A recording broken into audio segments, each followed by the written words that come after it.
This is Matthias Behrens from Fachsprache.org.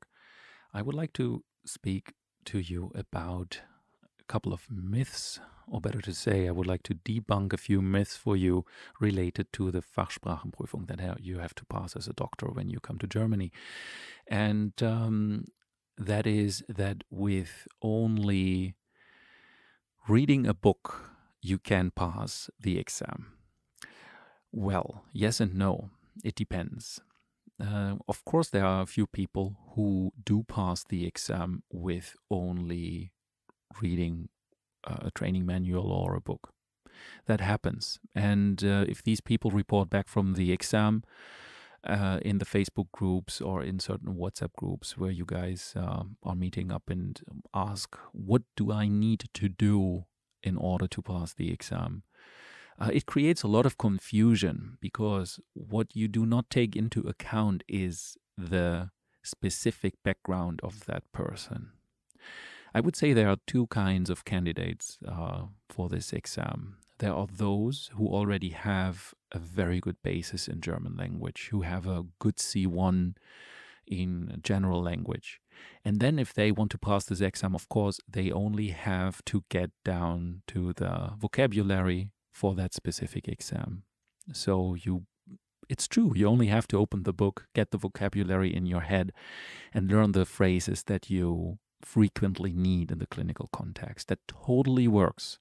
And then I congratulate you, but that is a very specific situation.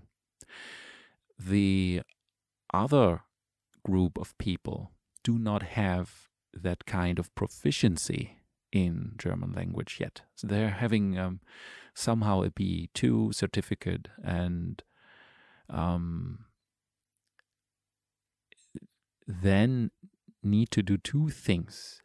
On the one hand, they have to improve their general German language and they have to get all the vocabulary in their heads. And that takes considerably more time.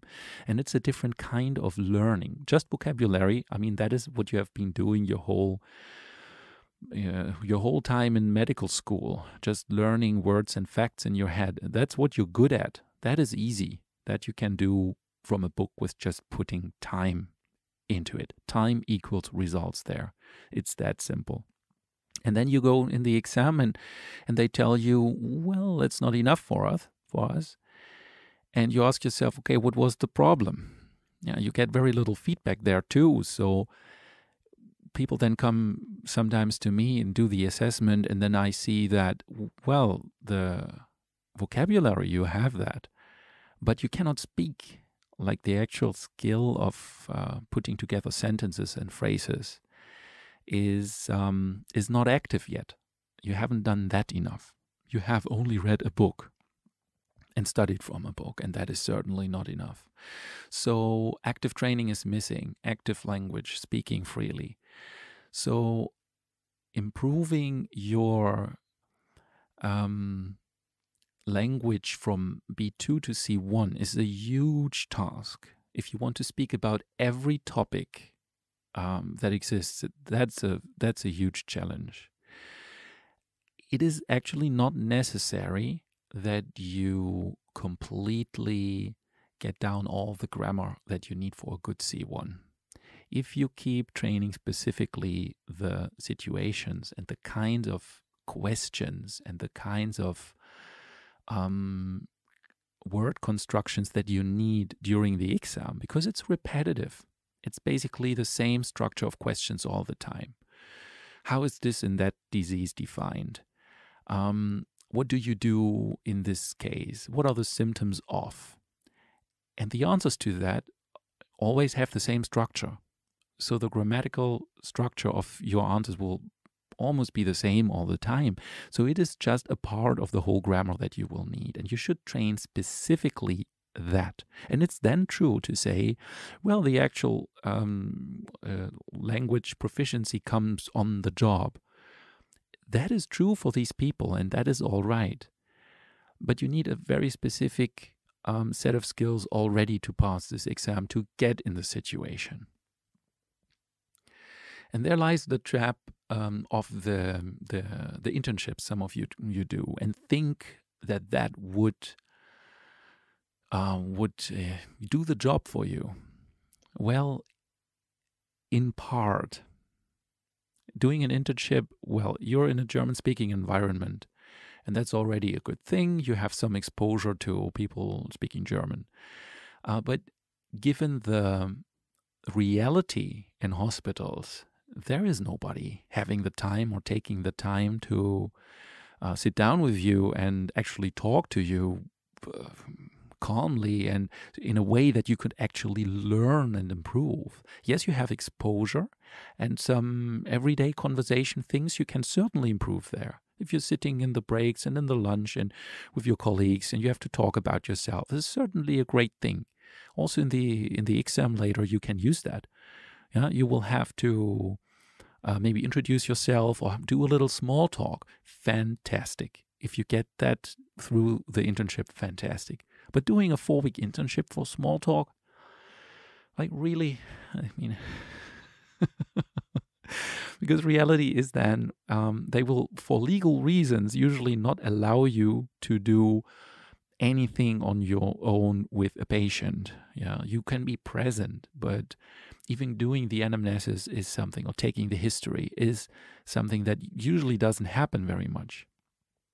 That would be a great benefit that you could have in an internship, taking a lot of histories, and somebody will then have to check on it, of course, because, for obvious reasons. But that would be a great thing.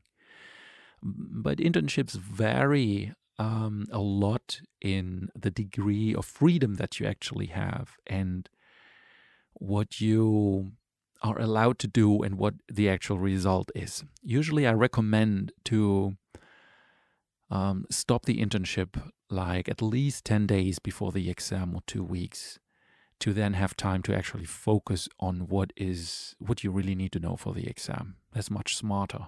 Yeah, don't stay until the last days. It's long days in the internships, You're kind of expected to stay in the hospital the whole day. You'll be exhausted. You cannot really study in the evenings anymore. It's just not realistic. So cut down on this internship time. I know some of you need it in order to improve your market value. That's fine. Or getting to know the field of work, or getting to know your new hospital where you're going to work. Yeah, for that reason, okay, you have to do it. But for the preparation to the exam, it is not the most efficient investment of time. It just is not.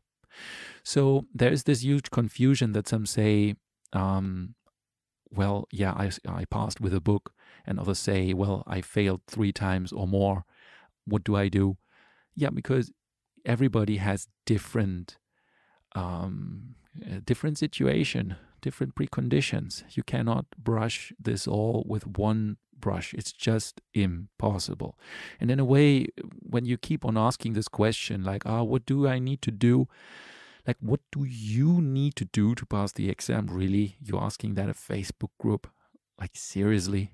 No one knows what your language background is. Isn't that, and forgive me, isn't that a little naive? I'm trying not to say stupid, but come on.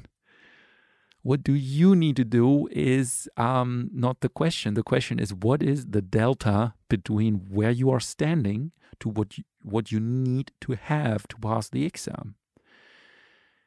And your peers on the Facebook groups, they have not a proficient knowledge about what the goal is, like what the target level is. They just don't, because they have, at best, read a few protocols and basically know nothing about it. So why don't you ask people who do that all day? There are so many trainers out there like me who have a lot of experience in what the level is in that exam, because they do that every day and they get feedback and they get people to pass. Sometimes they don't pass. And then they are like, okay, why did that person not pass? What was it? You have to see it's not an objective exam. It's not a multiple choice thing. It's practical. So it is changing. It's dynamic. It's different from every city. It's different between every examiner. There is new people on that job every couple of weeks and months, as you can imagine. So it is simply impossible to have the objective knowledge. It remains a subjective thing. So trainers like me would be like, well, if you can communicate clearly, there are no misunderstandings anymore that are very relevant, and you can speak fluently, then I can send you to that exam. And there are a lot of good people out there doing the trainings. There are maybe also not so good people out there, but there are some very successful names out there, and that's fantastic. And what you get from them and from me is not so much only the training effect. Yeah, you get that too, but the most important thing any teacher can give you and tell you is that you know exactly what is important and where you have to focus and what is already good enough. This is so satisfying. You know, somebody talks to me and is quite confused after maybe failing an exam and reading a lot of things, different stories. And then I can say, no, that you're already doing really well. You know, taking history is really not your problem. Speaking to the patient, maybe. Yeah, you're using too many technical terms in that area. So focus on that, getting down the patient language. And then when doing the case presentation, I can say, yeah, no, you're doing that well, but your structure. Or is it the grammar in that moment, or the transfer of the patient language to the medical terminology? So giving that direction and the focus of what is actually really the problem saves you a huge amount of time and headache, because you know where to put your energy.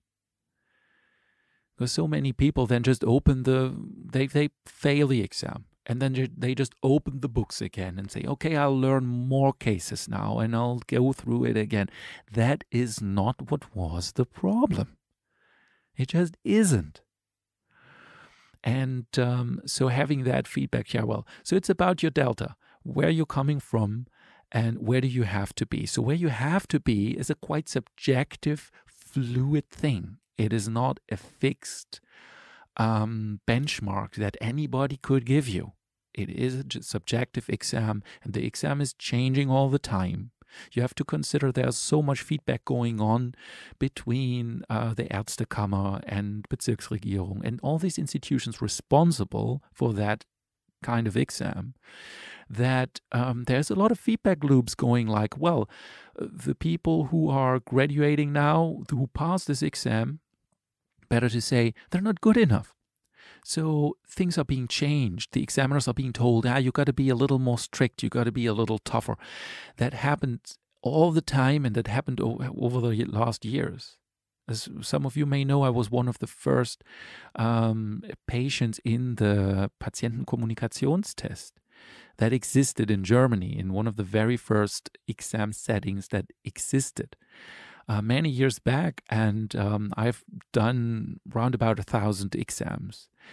And so at that time, we let people pass because the guideline was so low, the bar was so low that even we as examiners thought like, whoa, really? We're sending that person into a hospital? Is that really happening? I mean, there were many good people too, so we had no concerns there. But there was somewhere we were like, whoa, because that was the time when B2 was enough.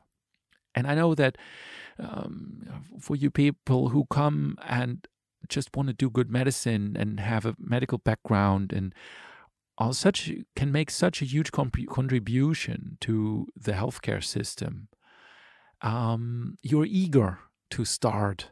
And also you have to make a living. I know all that, but in the end, patient safety as doctors should be your prime concern. It just should. And it is a right decision to say, you need to have at least C1 and have to prove that your C1 really is also existing in the medical area.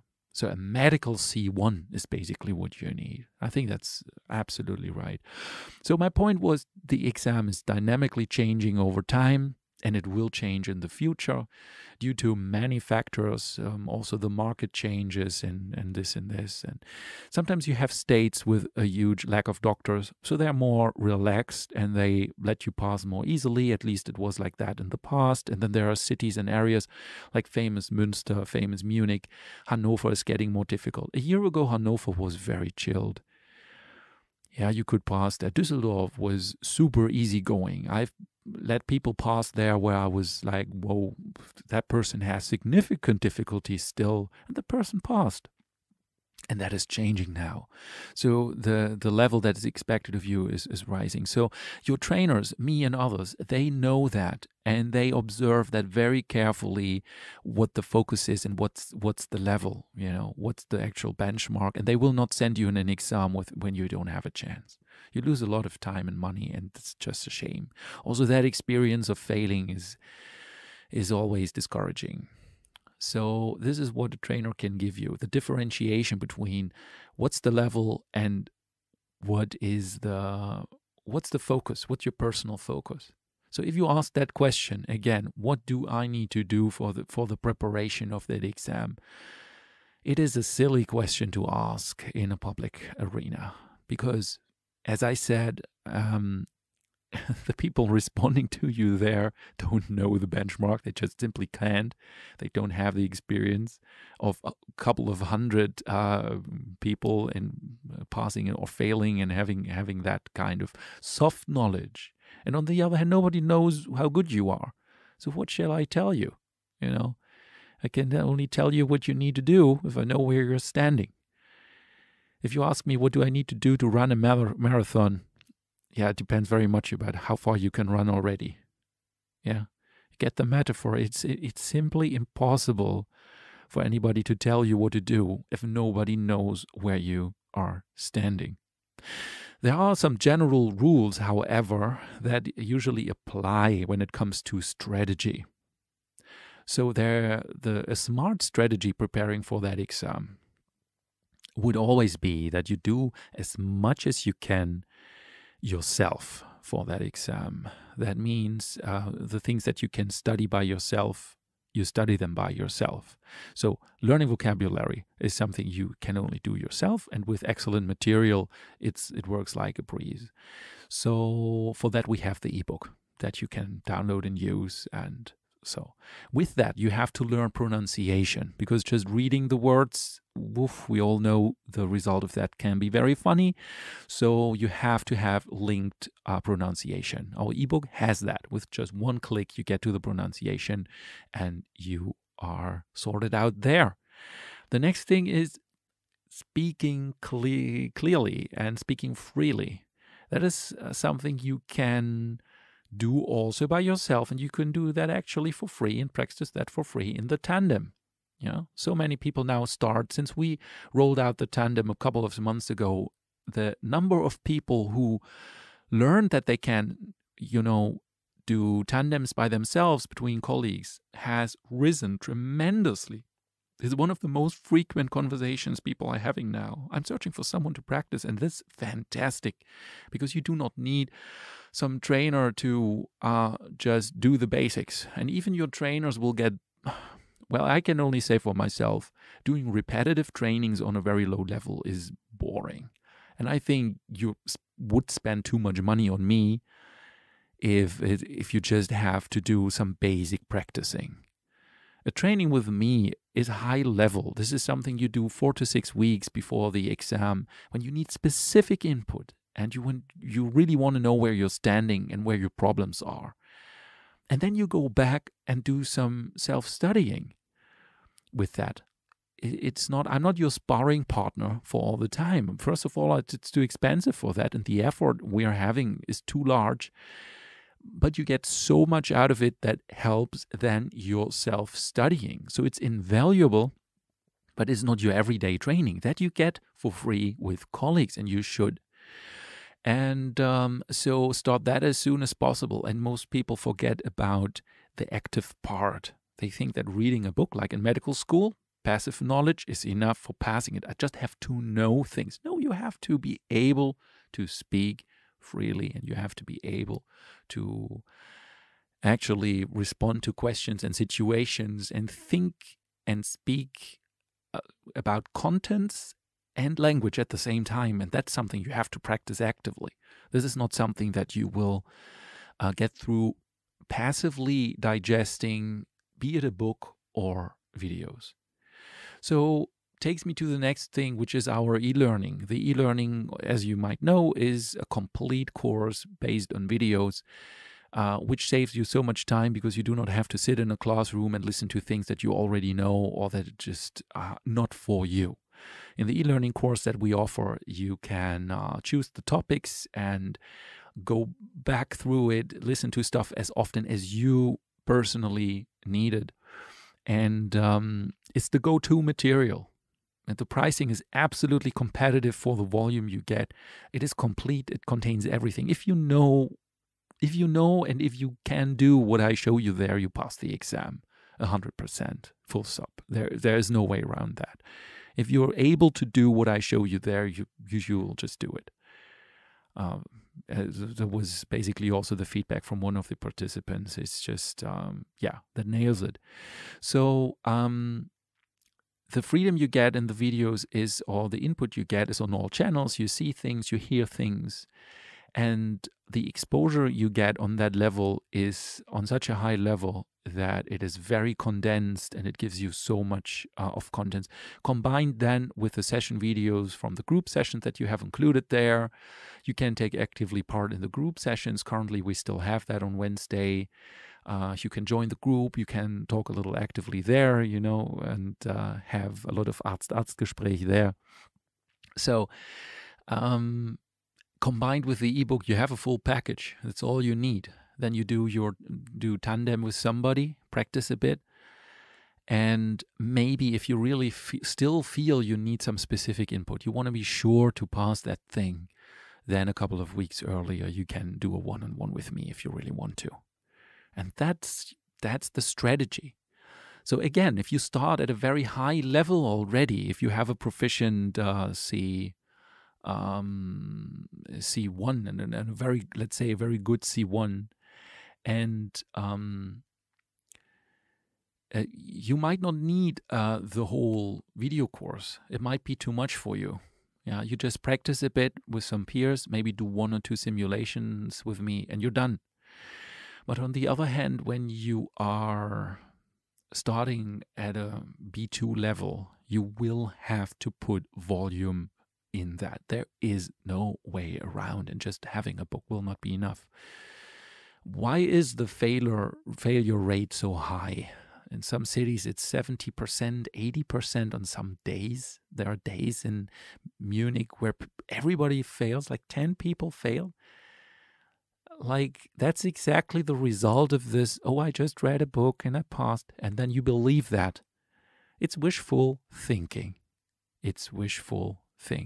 All right? And I think you get that the philosophy for me is always do as little as possible, but as much as necessary. And I think you sense that from the way I speak about it. Yes, courses for everybody who cost a couple of €1,000 is the overkill. It definitely is. Not everybody needs it, and I don't think it's an efficient way to actually train, as you might know from other materials.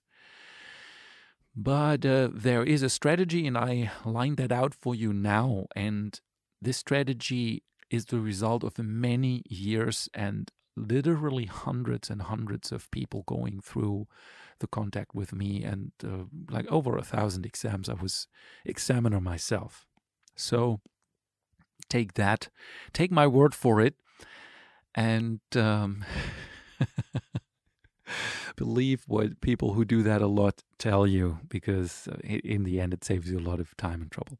So I hope I could dissolve a couple of the myths and bring a little more clarity in that very area, and I hope that because of that, it can save you a lot of time and headache and make this experience, not only that you pass this exam, but also that you get out of the time that you invest most of results that help you also in your later clinical practice.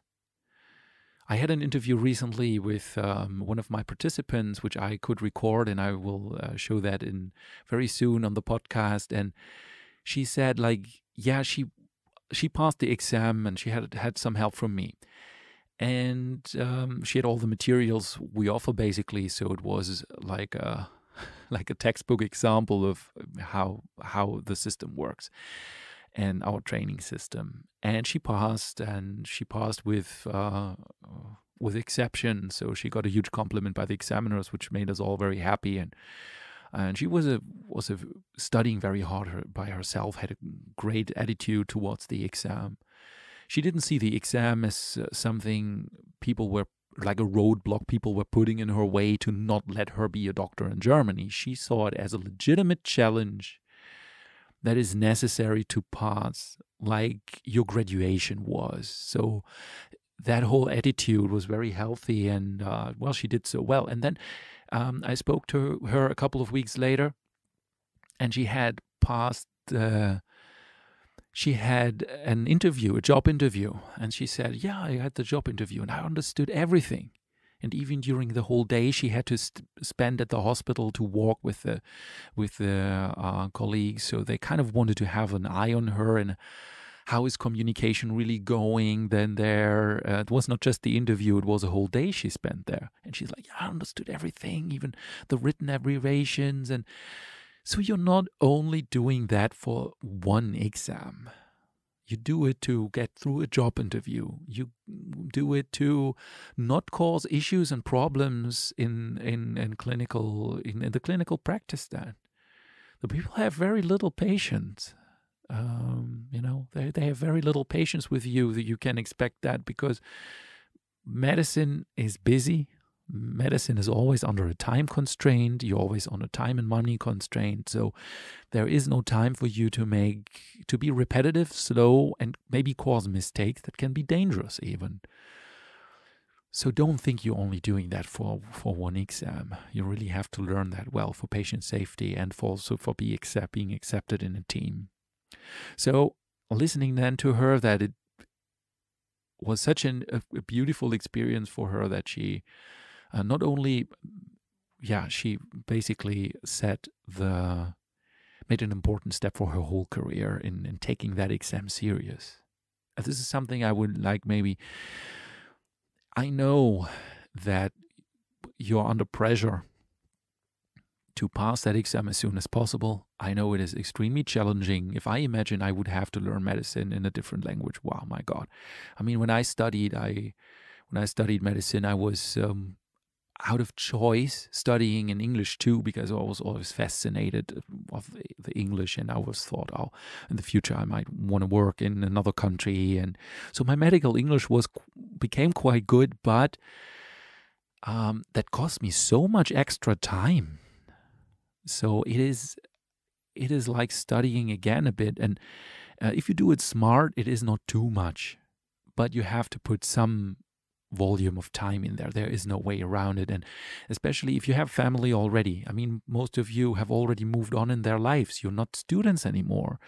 So you are in a phase which we call Erwachsenenbildung. Yeah, it's education for adult people who are already working a job. Or if you're still in your home country and you're working a full-day job as a doctor, we all know the ridiculous hours you're working.